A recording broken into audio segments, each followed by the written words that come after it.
नमस्कार दोस्तों, stock market studies में फिर से एक बार आपको बहुत बहुत स्वागत है। तो आज मैं फिर से आपके सामने कुछ कंपनीज के अपडेट शेयर करने वाला हूँ। तो इस अपडेट को जरूर देखना क्योंकि इस अपडेट के माध्यम से आपको कुछ नया जानकारी मिलेगा।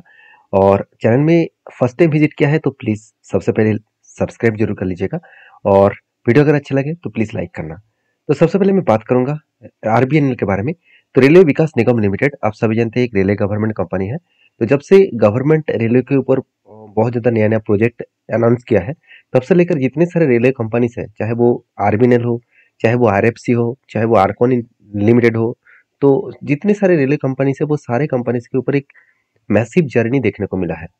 तो बेसिकली कंपनी अभी 60,000 करोड़ के आसपास है और कंपनी एक बड़ा भी हो चुके हैं। और बेसिकली इस कंपनी की जो वैल्यूएशन है उसके बारे में बात करें तो पी रेशियो आज पीक लेवल में है। कितना है? 41 के आसपास। और इसी 41 के आसपास पी रेशियो के हिसाब से मैं अगर 5 साल की एवरेज देखूं तो इसका मीडियम एवरेज कितना है, मतलब मीडियम पी रेशियो कितना है। तो यहाँ पे जो मीडियम दिख रहा है इसका मतलब कंपनी का 5 साल के एवरेज कितना है? 7। तो इसका मतलब वैल्यूएशन बहुत हाई हो चुके हैं। तो जो लोग मुझे कमेंट्स कर रहे थे कि सर इतना लंबा जर्नी होने के बाद, चलो एक बार मैं चार्ट भी आपको दिखा देता हूँ। बेसिकली चार्ट देखिए, इतना लंबा जर्नी होने के बाद सर रुक क्यों गया, यहाँ पे एक कंपनी होल्ड क्यों कर रहा है, रुक क्यों गया। देखिए, जो कंपनी का पी रेशियो इतना हाई हो चुके हैं तो उस हाई पी रेशियो में लोग तो खरीदारी नहीं करेंगे, तो थोड़ा सा तो रुकेंगे, थोड़ा सा वहाँ पे होल्ड करेंगे, पी रेशियो थोड़ा सा कम होंगे, उसके बाद फिर से जर्नी होना स्टार्ट हो जाएगा। क्योंकि इस कंपनी के ऊपर अगर मैं चार्ट के बारे में बात करूं तो देखिए, मैंने पहले ही आपको डिस्कशन कर चुका हूँ कि एक स्ट्रांगली यहाँ पे रेजिस्टेंस है। इसी रेजिस्टेंस को ब्रेक करके वो ऊपर जाने की कोशिश करेंगे।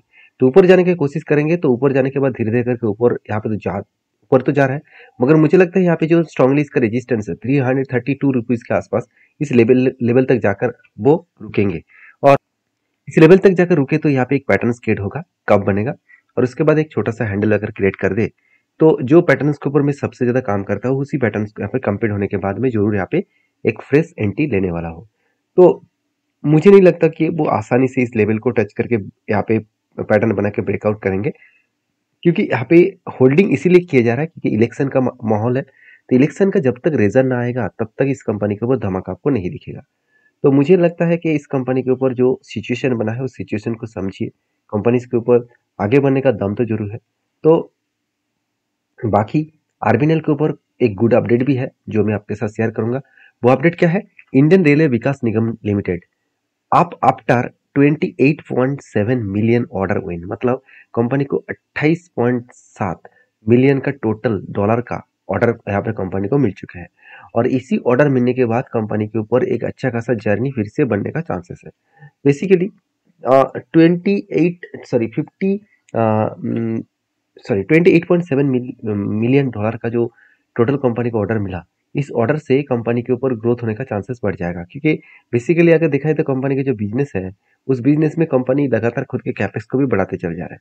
अभी देखिए यहाँ पे आप खुद ही देख सकते हैं, एक और भी यहाँ पे मतलब डिक्लेयर ट्विटर के माध्यम से देखने को मिला कि RBNL declare lowest bidder for the, आप देख सकते हैं, साउदर्न रेलवे प्रोजेक्ट और ₹239 करोड़। मतलब कंपनी को साउदर्न रेलवे का जो प्रोजेक्ट है वो भी मिलने वाले हैं। क्यों मिलने वाला है? क्योंकि कंपनी सबसे लोएस्ट बजट का ऑर्डर यहाँ पे कंपनी यहाँ पे बिडिंग किया है। मतलब है, देखिए, कोई भी प्रोजेक्ट पाने के लिए सबसे पहले आपको मतलब बिड देना पड़ता है। आपका जो प्राइस है उसको जमा करना पड़ता है। तो जो जो व्यक्ति का सबसे लो बजट होगा, लो बिडिंग होगा, तो उसी को प्रोजेक्ट दिया जाता है। हाँ, अगर कंपनी का प्रीवियस एक्सपीरियंस अच्छा है तभी दिया जाएगा। इसका मतलब ये नहीं कि जो न्यू टाइम बिजनेस में एंट्री हो चुके हैं तो उसको लो बिडर देने के बाद भी उसको प्रोजेक्ट नहीं दिया जाता। तो आरबीएनएल बहुत सारे प्रोजेक्ट हासिल किया है जिसका फायदा डायरेक्टली कंपनी को मिल सकता है। तो पहले एक प्रोजेक्ट तो कंपनी को मिल ही चुका है, दूसरा भी प्रोजेक्ट मिलने का चांसेस है। तो इसलिए मैं बार बार बोलता हूँ कि कंपनी के ऊपर सिर्फ बिजनेस को समझ कर काम करना होगा। कोई भी अपडेट नेगेटिव पॉजिटिव आए तो वो फर्क नहीं है। कंपनी का अपकमिंग टाइम्स में क्या क्या प्रोजेक्ट है, क्या क्या काम कंपनी करने वाले है, वो देखना बहुत इंपॉर्टेंट है। और कंपनी के ऊपर एक चीज मैं आपको बता दूं, कंपनी के ऊपर जो कंटिन्यूसली जो कंपनी को प्रोजेक्ट मिला है, कितना प्रोजेक्ट मिला है। देखिए, कंपनी के ट्रेड रिसीवेबल के बारे में बात करूं तो कंपनी को करीबन 1100 करोड़ के आसपास ट्रेड रिसीव हुआ। तो इस बार कंपनी का हाईएस्ट ट्रेड रिसीव हुआ, जो देखिए एक टाइम कंपनी को 400 450 करोड़ के आसपास कंपनी का प्रोजेक्ट रिसीव हो रहा था। तो देखा जाए तो कंपनी का अच्छा खासा यहाँ पे परफॉर्मेंस हो रहा है। उस बेसिस में एज ए इन्वेस्टर, प्रोमोटर से लेकर एफआईडीएस पब्लिक अच्छा खासा इस कंपनी के ऊपर इन्वेस्टमेंट इसीलिए करके रखे हैं तो आपकी क्या राय है इस कंपनी के ऊपर जरूर कमेंट्स करना। और मैं तो पहले ही बता चुका हूँ, आरबीएनएल के ऊपर जब तक पैटर्न्स ना बने तब तक मैं कोई फ्रेश एंट्री यहाँ पे नहीं लेने वाला हूँ। तो नेक्स्ट जो कंपनी उसका नाम है एल&टी माइंडट्री। देखिए एल&टी माइंडट्री इस कंपनी का नाम अभी देखने को मिलेगा। तो एल&टी एक अलग कंपनी था और माइंडट्री एक अलग कंपनी था, दोनों को मर्ज किया गया क्योंकि दोनों का प्रोमोटर कौन है, एल&टी है। तो एल&टी के पास सबसे ज्यादा इसका हिस्सेदारी है क्योंकि एज ए इन्वेस्टर के बारे में बात करूं, अगर प्रोमोटर के बारे में बात करूं तो आप खुद ही देख सकते हैं लार्सन एंड टुब्रो ही इसका 68% होल्डिंग लेकर रखा है। तो पूरा का पूरा एल&टी ग्रुप के ही कंपनी आप बोल सकते हैं।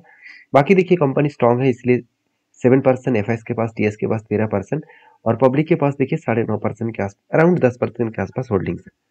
तो एक इंटरेस्टिंग बात आपको बता दूं, कंपनी के ऊपर जो क्वार्टर रिजल्ट है वो इस बार आ चुके हैं और रिजल्ट में कुछ मतलब खराबी सिचुएशन देखने को मिला है। जैसे क्वार्टर रिजल्ट देखेंगे, पिछले सालों को कंपनी बीट नहीं कर पाए, पिछले क्वार्टर्स को भी कंपनी बीट नहीं कर पाए। मतलब कंपनी का जो नेट प्रॉफिट है वो यहाँ पे कम होता देखने को मिला है। तो मुझे लगता है कंपनी का जो नेट प्रॉफिट है वो यहाँ पे वीकनेस के हिसाब से देखने को मिला। बाकी एज ए कंपनीज के ऊपर ईयर ऑफ ईयर बेसिस में भी देखा जाए तो कंपनी का सेल्स कम हुआ, प्रॉफिट भी देखिए, प्रॉफिट तो बढ़ा मगर उतना ज़्यादा नहीं बढ़ा जितना आशा किया जा रहा था, मतलब जितना एक्सपेक्टेशन किया जा रहा है, जितना एस्टिमेट किया जा रहा था। तो हमेशा कोई भी बिजनेस स्टार्ट होने से पहले एक एस्टिमेट किया जाता है कि रिजल्ट इस तरीके से आने का चांसेस है। तो एस्टिमेट को कंपनी बीट नहीं कर पाया जिसके चलते कंपनी के ऊपर एक सेलिंग प्रेशर बनता हुआ देखने को मिले। तो सेलिंग प्रेशर कितना है, चलो वो भी मैं आपको दिखा देता हूँ। देखिए एक लंबा जर्नी करने के बाद कंपनी के ऊपर एक पैटर्न बना था कुछ इस तरीके से, कब कोई धन पैटर्न बना। तो कब बना, उसके बाद 2 बार 3 बार हैंडल बना, फाइनली ब्रेकआउट होने के बाद देखिए एक बार रिटेस्ट किया, उसके बाद इजीली वो टारगेट को अचीव किया था। जो टारगेट निकल के आ रहा था करीबन 21%, उसको टारगेट अचीव किया। तो नेक्स्ट टाइम मुझे देखने को मिला एक लंबा जर्नी के हिसाब से यहाँ पे शोल्डर 2 बार बना और उसके बाद एक बिग हेड बना, उसके बाद शोल्डर बना। तो यहाँ से फिर से एक जर्नी आपको देखने को मिल जाती है। तो मुझे लगता है कि अच्छा खासा यहाँ पे जर्नी होने का चांसेस बहुत टाइम के बाद मिलेगा क्योंकि आईटी सेक्टर में बहुत ज़्यादा प्रेशर है। आईटी सेक्टर लगातार गिरते चले जा रहे हैं सर, यही कंपनी ही, चाहे वो टीसीएस हो, चाहे वो इन्फोसिस हो, चाहे वो विप्रो हो, एचसीएल टेक हो, हर कंपनीज को देखना, कंपनीज हर कोई आईटी सेक्टर के ऊपर एक प्रेशराइज है। ये ग्लोबली मार्केट में प्रेशर है तो इसके ऊपर प्रेशर रहेगा। बेसिकली यूएस मार्केट में प्रेशर है, यूएस मार्केट उतना ज़्यादा स्ट्रांगली ग्रोथ नहीं कर रहा है क्योंकि आज Indian market life time high के आसपास फिर से जा चुके हैं। क्योंकि मैं पहले ही बोल चुका हूँ, जब मतलब इसराइल के साथ फिर से इसराइल के साथ फिर से ईरान के साथ जो स्टार्ट हो गया था, बहुत सारे लोगों ने मुझे कमेंट्स किया सर अभी कम मतलब स्टॉक मार्केट खत्म हो जाएगा, बर्बाद हो जाएगा, बिग क्रैश देखने को मिलेगा। बहुत सारे यूट्यूब चैनल ने भी वीडियो बनाकर शेयर किया था कि मार्केट खत्म हो जाएगा। तो मैंने आपको सपोर्ट किया, सपोर्ट मतलब तब भी आपको मैं यही समझाया कि इस तरीके से न्यूज़ को देखकर मतलब आप टेंशन में मत पड़िए।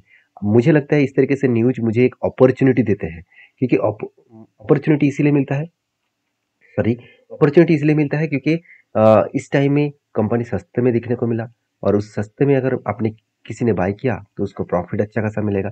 तो वही हालत आज है।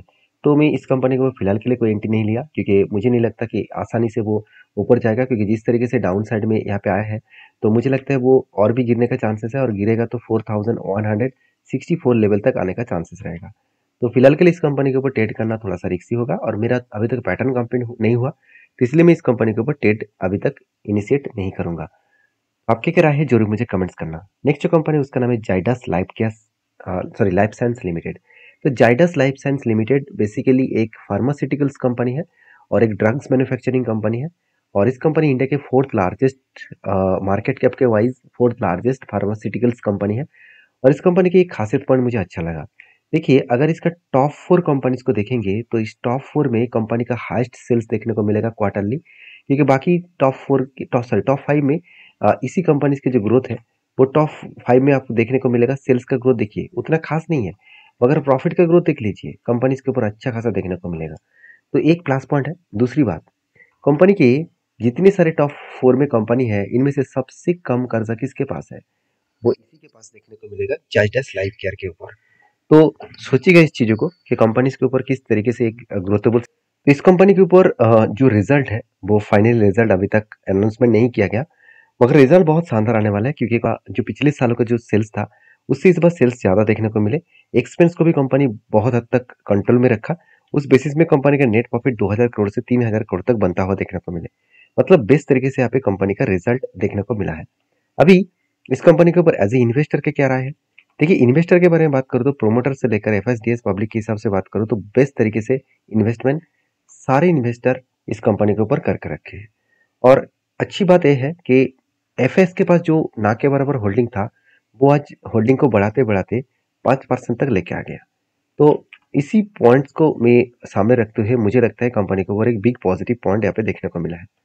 बाकी इस जाइडस लाइफ केयर के ऊपर एक ही बात कहूंगा कि कंपनी इसके ऊपर फोकस रखिए, क्योंकि इसका जो टेक्निकली चार्ट पैटर्न है जिसके ऊपर मेरा एक एंटी बना था, जो मैं आपके साथ शेयर भी किया था और शानदार तरीके से वो टारगेट को भी अचीव किया। यहाँ पे क्या बना, शोल्डर, उसके बाद बिग हेड बना, उसके बाद शोल्डर बना और फाइनली ब्रेकआउट होने के बाद कंपनी इजीली वो टारगेट को अचीव किया। तो 52% के आसपास टारगेट था, वो इजीली अचीव अचीव किया। और बाकी देखिए अभी फिलहाल के लिए इस कंपनी के ऊपर मेरा कोई फ्रेश एंट्री नहीं है, क्योंकि एंट्री तब लूंगा जब इस कंपनी के ऊपर कोई अच्छा खासा मोमेंटम देखने को मिलेगा।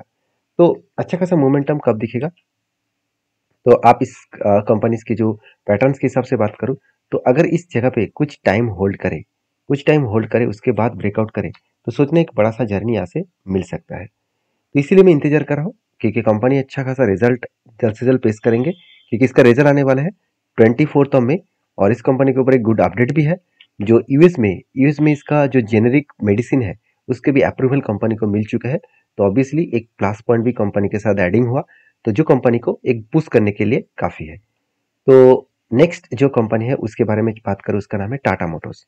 देखिए टाटा मोटर्स के ऊपर ज़्यादा कुछ बोलने का जरूरत नहीं है, कंपनी एक बड़ा अपडेट लेके आने वाला है, क्योंकि कंपनी खुद के बिजनेस को डीमर्ज करेंगे। डीमर्ज मतलब कंपनी का दो सेक्टर एक साथ जुड़े हुए हैं टाटा मोटर्स के अंदर। एक है पैसेंजर व्हीकल्स का सेगमेंट और दूसरा सेगमेंट है हैवी व्हीकल्स का सेगमेंट। तो कंपनी दोनों सेगमेंट को अलग करने वाला है।